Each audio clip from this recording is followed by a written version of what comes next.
Konnichiwa. Welcome to another podcast of the NC Rowan County Group. We are live here at Ichiban Con, and I'm with Charles Dunbar, who is currently enjoying his 5th consecutive Ichiban. Well, I've been here all 7, so I've got you a little over I didn't know it existed prior to 2011.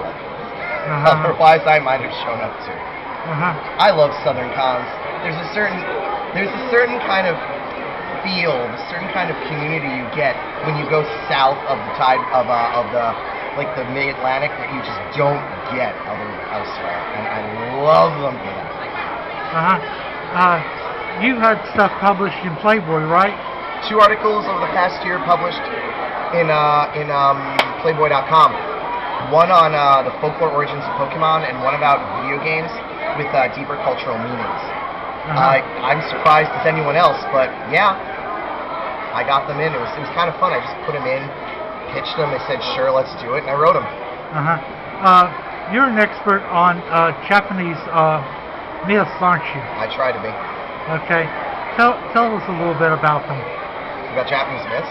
Yes. Well, they're like any other kind of myth. You use them as a foundation for either community culture or for a specific prefecture or a specific clan. A lot of them are clan-centered. Like, particularly the Amaterasu myth is really central to the Yamato clan's doctrine of rule. And they've ruled Japan unbroken since they had a dynasty.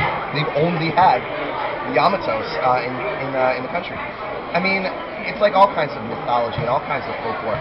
It serves a concrete purpose, and then when that purpose is exhausted, it either adapts to a new purpose or just kind of fades away. Tell us about Roaring Thunder. Thunder? Yeah. Raijin? I like Raijin.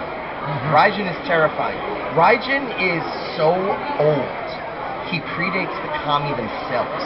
According to the original, well, you were to believe the foundational lore, because one thing about it is the books were written down years later, often to quantify or justify the imperial family, but the legend goes that in the beginning, when the primordial decided to create the world, there was wind, there was fog, and there was darkness. So what he did was he called up Raijin and Fujin, these 2 monsters that lived on Earth, and he had Raijin beat his drum to create thunder and flood the land with water, and he had Fujin open his bag of wings to blow the mists away so that life would exist. They look like monsters because there was nothing else back then. They are considered by many to be the oldest kami in the entire country. So old, they don't even count as kami. They're Oni. They're powers beyond control that just happen to serve a very important purpose.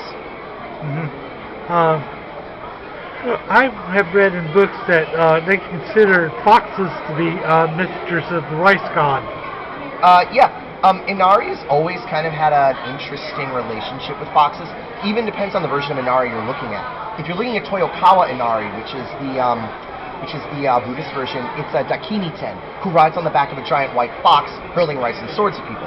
If you look at Inari, Fushimi Inari, or like Uka no Mitama no Kami, she uses foxes as messengers because foxes have a strong mystical connection.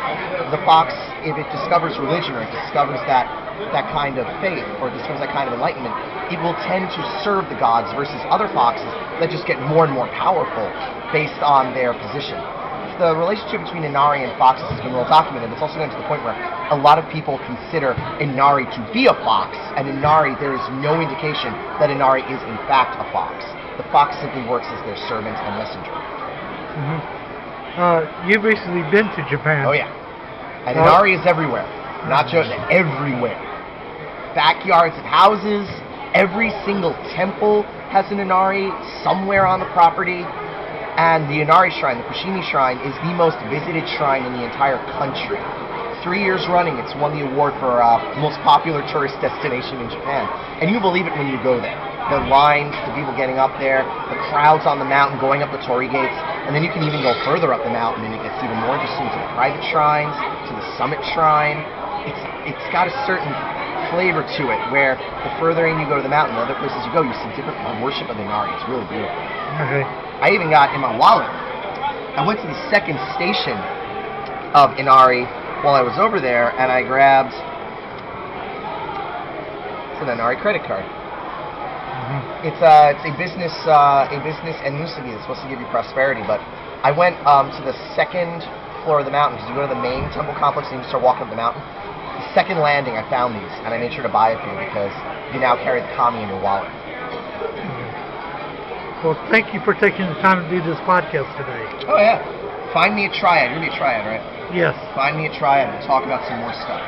Okay. Maybe a triad. I won't go insane. Okay. Have a good day. You too.